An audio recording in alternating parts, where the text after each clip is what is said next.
New guide on CIS margins, bigger not always better. 3 major cancer specialty organizations have issued a new joint guideline about a controversial topic: what constitutes a successful surgery for ductal carcinoma in situ, DCIS, in terms of having cancer-free margins on the removed tissue. There has been a lack of consensus about what constitutes an optimal cancer-free or negative margin, and as a result, about 1 in 3 DCIS surgeries are currently repeated, say the guideline authors, who are a panel of surgeons, radiation oncologists, and medical oncologists. So the team completed a new meta-analysis of 20 studies with 7,883 patients and, with that fresh evidence, published a new guideline today. The new guidance is a combined effort of the Society of Surgical Oncology, SSO, the American Society for Radiation Oncology, ASTRO, and the American Society of Clinical Oncology. The groups each published the new guideline online in their respective journals, the Annals of Surgical Oncology, Practical Radiation Oncology, and the Journal of Clinical Oncology. The authors concluded that 2 mm should be the standard for an adequate margin because it is associated with a reduced risk for ipsilateral breast tumor recurrence, IBTR, compared with narrower cancer-free margins. But the meta-analysis also yielded another very important finding, said lead author Monica Morrow, MD, from the Memorial Sloan Kettering Cancer Center in New York City. Margins larger than 2 mm did not convey any added benefit, she said, referring to IBTR risk. There has been this prevailing idea that a bigger margin is a better margin, Dr. Morrow told Medscape Medical News. That's important because to get these big margins, lots of women were undergoing re-excision, she continued. Some experts have called the number of breast cancer resurgeries, including those for DCIS, an epidemic in the United States. Dr. Morrow encouraged critics to sympathize with the challenge of removing DCIS. When we excise DCIS, we are taking out something you can neither see nor feel in the operating room. We are relying on what it looks like on an X-ray to take it out, she said. You would expect that there are more re-excisions in DCIS than there are in invasive cancer, which is a lump you can feel, she added. Nevertheless, the guideline authors hope that the new guidance can reduce the proportion of DCIS redos. Re-excision is traumatic to patients, reduces the cosmetic outcome and costs the healthcare system money, summarized Dr. Morrow.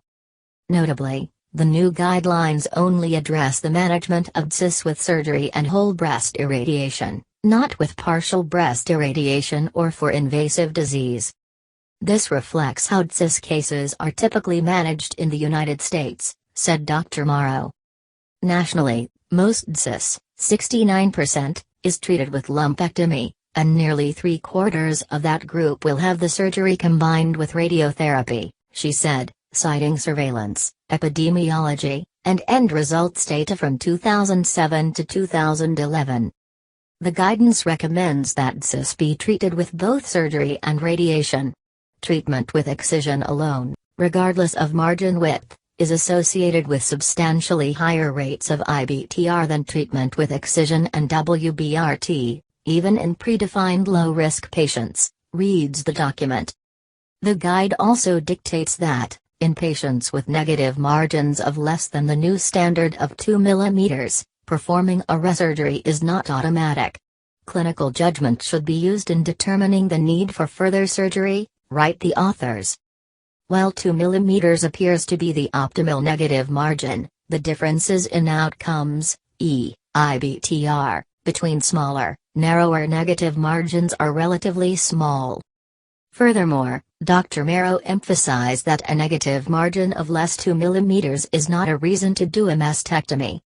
Very good outcomes have still been achieved with no ink on tumor in DCIS, explained Dr. Morrow, adding that all of the National Surgical Adjuvant Breast and Bowel Project clinical trials in DCIS have used that measure, which encompasses the smallest of cancer-free margins. Clinicians should consider several factors when thinking about re-excision or not with the smaller, 2 mm, negative margins, according to the guidelines. These include the amount of DCIS close to the margin, which margin is close, e.g., the margin in the back is limited by the end of the breast and the pectoral muscle and therefore a smaller margin is less significant at that location, patient life expectancy, mammography review to ensure all calcium deposits have been removed, and the cosmetic effect of re-excision. We hope that adoption of this guideline will reduce the number of women undergoing re-excisions that are not a benefit to them, said Dr. Morrow. An invasive breast cancer margins guideline, which was issued by the SSO and Astro Online in 2014 and Imprint in 2015 and was reported by Medscape Medical News, has resulted in changes in practice, she said. Several single institution series have since shown reduced rates of follow-up surgeries for invasive disease.